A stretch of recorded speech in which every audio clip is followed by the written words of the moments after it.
എന്താണ് കാവുകൾ? കാവുകൾ എന്ന് വെച്ചാൽ ഒരു കുടുംബവുമായി ബന്ധപ്പെട്ട് അവരാചരിച്ചിരുന്ന ദേവതകളെ കുടിയിരുത്തിയിരിക്കുന്ന ഒരു സ്ഥലം എന്ന് ഒരു ഭാഷയിൽ പറയാം.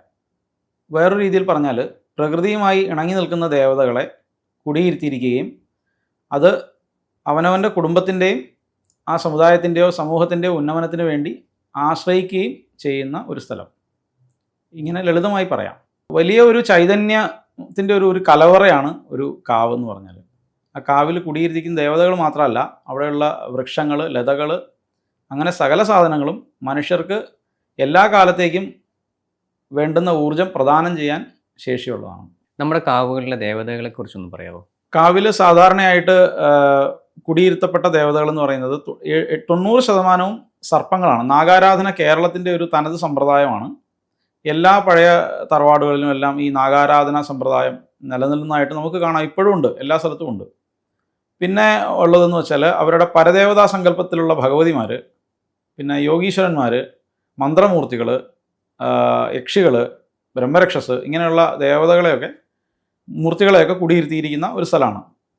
അതിൽ തന്നെ രണ്ട് രീതിയിൽ പറയാം. ഒന്ന്, ഒരു പ്രാചീനമായ കാലഘട്ടത്തിൽ ആദിമ ആളുകൾ അല്ലെങ്കിൽ ആദിമ ഗോത്രത്തിലുള്ള ആളുകൾ, പഞ്ചമ സമുദായം എന്നൊക്കെ പറയും. ആദ്യത്തെ പുലയ പറയ സമുദായങ്ങളിൽ വരുന്ന ഇന്നത്തെ പഴയ ആളുകൾ, പൂർവ്വജർ, എല്ലാവരുടെയും പൂർവ്വജർ, അവർ കുടിയിരുത്തിയിരിക്കുന്ന ആ സങ്കേതത്തിനും കാവെന്ന് തന്നെയാണ് പറയുന്നത്. അതിൽ വരുന്ന മൂർത്തികൾക്ക് വ്യത്യാസമുണ്ട്. ആ മൂർത്തികളുടെ രീതി ഇന്ന് കാണുന്ന കാവിൽ കാണുന്ന മൂർത്തികളുമായിട്ട് വളരെ വ്യത്യാസമുണ്ട്. അതിൻ്റെ ആരാധനാ പദ്ധതികളും തനതായിട്ടുള്ള പദ്ധതികളാണ്. ഇന്ന് കാണുന്ന ആരാധനാ പദ്ധതികൾ അവിടെ നടത്തേണ്ടത്. മറ്റു പല ദേവതകൾ ഉണ്ടായിട്ട് നമ്മുടെ കാവുകളിൽ സർപ്പങ്ങൾക്ക് എന്താണ് ഇത്ര പ്രാധാന്യം വരാനുള്ള കാര്യം? എന്താണോ ബ്രഹ്മാണ്ടം അത് തന്നെയാണ് പിണ്ടാണ്ടം എന്നാണ് വ്യവസ്ഥ. അതായത് എന്താണ് പ്രകൃതി, പ്രപഞ്ചം, അത് തന്നെയാണ് ശരീരം. അപ്പോൾ സർപ്പദേവതകൾ എന്താണെന്ന് നമ്മൾ മനസ്സിലാക്കിയാൽ, പ്രപഞ്ചത്തിലുള്ള സർപ്പദേവത എന്താണെന്ന് അറിയണമെങ്കിൽ അവനവൻ്റെ ശരീരത്തിൽ അത് എന്താണെന്ന് മനസ്സിലാവണം. നമ്മുടെ പ്രധാനപ്പെട്ട 3 നാഡികൾ, സുഷുമ്ന, ഇട, പിങ്കള, ഇങ്ങനെ 3 നാഡികളുണ്ട്. അതിൽ പിങ്കള നാഡി സൂര്യനാഡിയായിട്ടും പുരുഷനാഡിയായിട്ടും, ഇടനാഡിയെ സ്ത്രീനാഡിയായിട്ടും ചന്ദ്രനാഡിയായിട്ടുമാണ് കണക്കാക്കാറ്. നടുവിലുള്ള സുഷുമ്ന അഗ്നിയാണ്.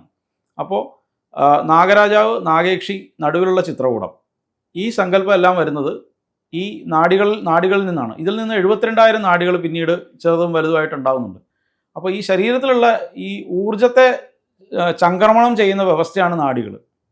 ആ നാഡീവ്യവസ്ഥ തന്നെ പ്രകൃതിയിലുമുണ്ട്. അതാണ് സർപ്പക്കാവുകൾ.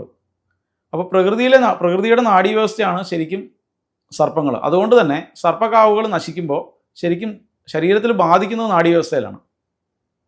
ആളുകൾക്കുണ്ടാകുന്ന രോഗങ്ങൾ നാഡീ സംബന്ധമായ രോഗങ്ങളാണ് കൂടുതലായിട്ടുണ്ടാകുന്നത്. അതിന് കാരണം എന്താണെന്ന് വെച്ചാൽ പ്രകൃതിയുടെ നാഡീവ്യവസ്ഥയാണിത്.